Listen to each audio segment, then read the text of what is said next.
Understanding the Section 504 eligibility criteria. What is the eligibility criteria? What is not? Is 504 simply provide a medical diagnosis, begets a 504 plan, or is it not? Hi, I'm John Comegna from the Comegna Law Group. Today we're going to be talking about what the criteria is, why understanding what the Section 504 eligibility criteria is crucial to compliant delivery and implementation of Section 504's mandate. In other segments, we've spoken to the difference between 504 and IEP. We've spoken about what 504 is. We recognize that 504 is not about expanding rights. It's not about changing the experience. It's not about creating educational rights. It's about protecting educational rights. So what does that mean? How does one find themselves eligible?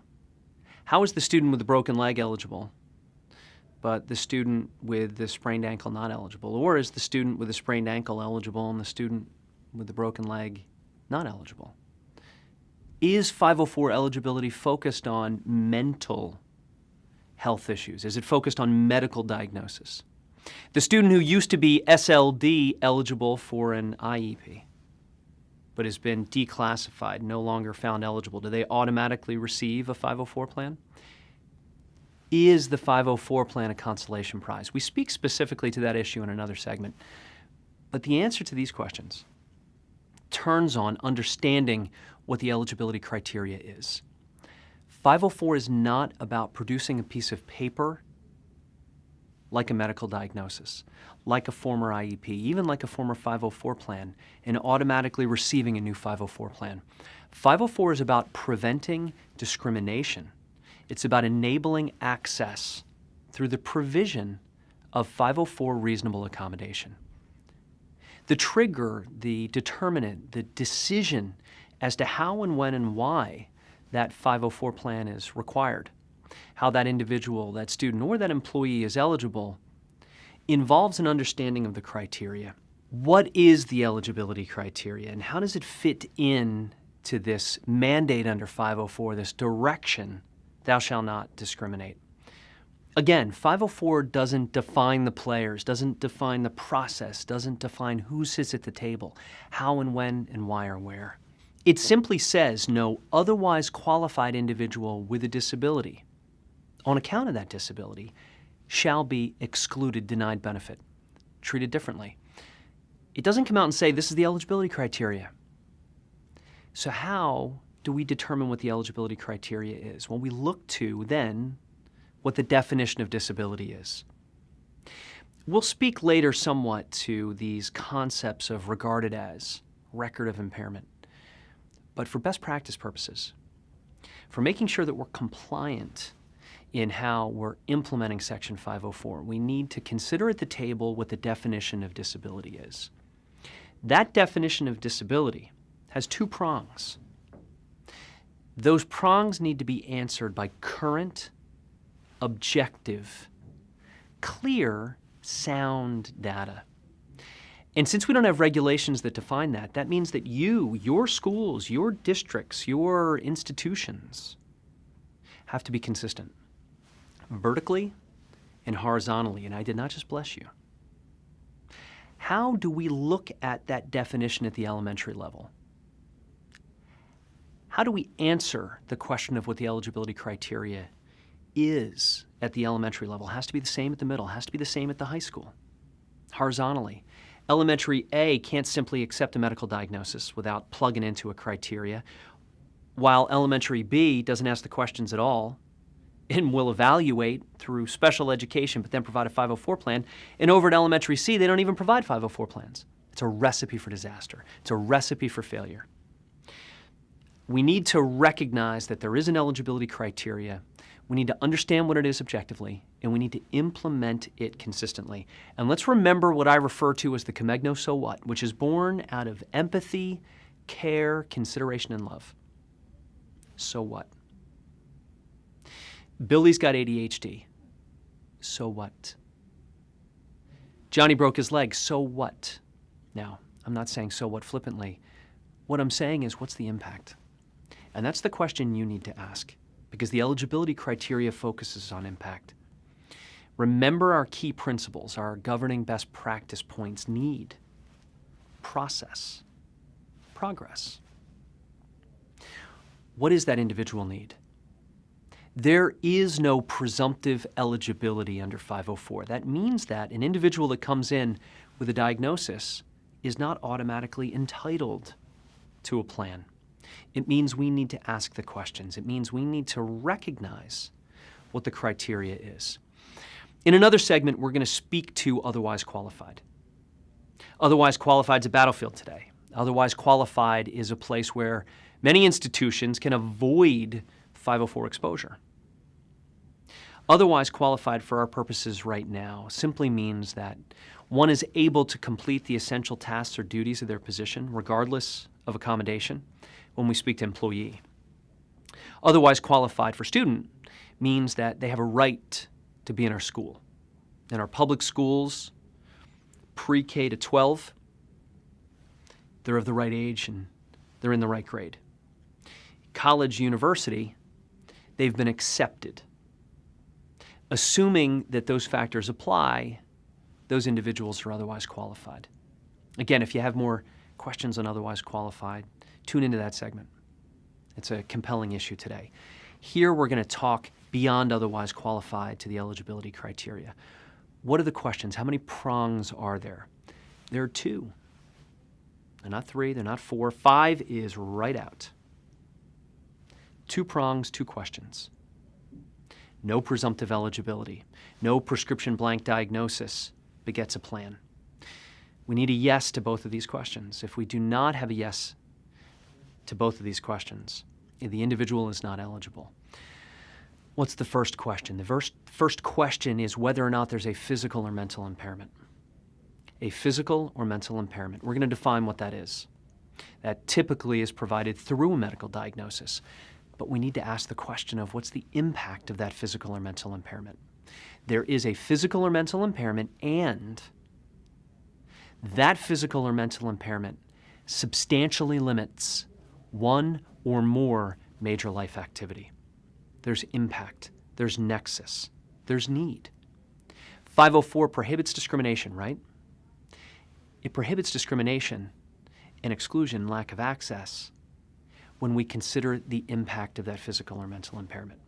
Physical or mental impairment which substantially limits one or more major life activity.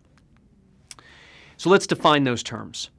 Physical impairment. The feds recognized in 1973 with passage of the Rehabilitation Act in defining disability that if they had also given to us regulations that listed every disease and condition and syndrome and disorder which equaled physical impairment, that direction would be outdated by 1974, maybe earlier. So instead, what the feds clarified in defining what physical impairment is, and we see this in the regulations, what they did was to note all the physical systems. They note neurological, musculoskeletal, special sense organs, respiratory, cardiovascular. All the systems are noted with the conditioning language that any disease or condition, any disfigurement, any loss affecting any one or more of those body systems equals physical impairment. Well, you know what? That's anything.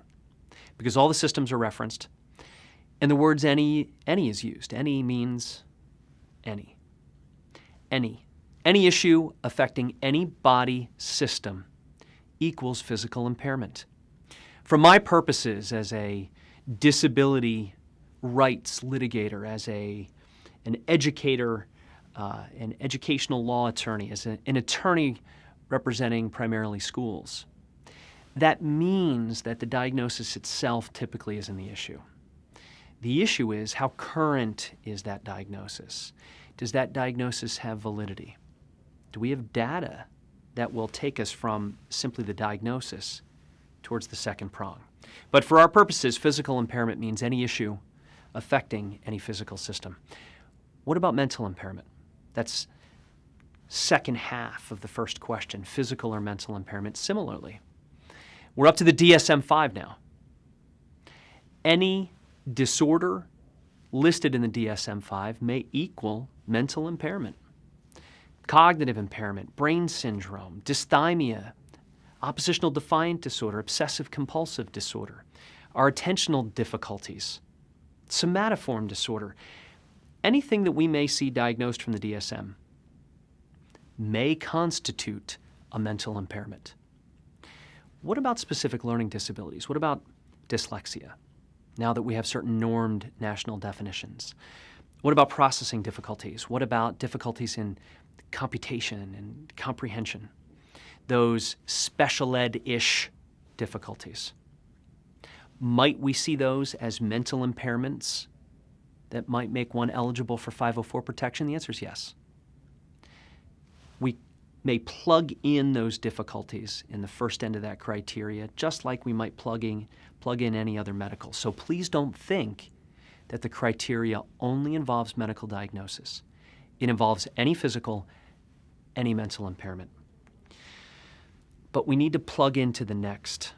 We need to look at substantial impairment, substantial limitation of major life activity. And we'll talk about that in a moment. I want to talk about an interesting case before we get to there, looking at physical or mental impairment. There's a case out of the Central District of California, a case that's still pending, involving Compton Unified, an area of LA that's plagued with violence, poverty. A class of current and former students challenged, essentially, whether or not one needed to have a standalone diagnosis of physical or mental impairment in order to be considered for 504 eligibility, with the argument that in depressed communities, the trauma experienced by members of the community, again, in a socioeconomically distressed community, one where we've got the plague of illegal substances, violence, issues with nutrition, issues with housing, sustenance, family structure, whether or not the impact and the so-called complex trauma that those individuals had been subjected to could result in so-called neurobiological effects constituting a physical or mental impairment, and that trauma then substantially limited a major life activity.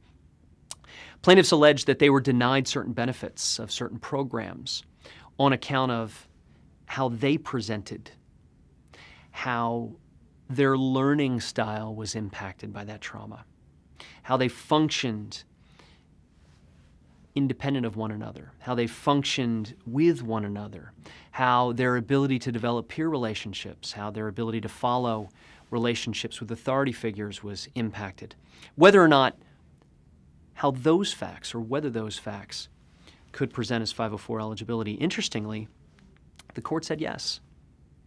The court said, considering the impact of that trauma, that the plaintiffs at a minimum had alleged sufficient claims under 504 for the case to continue.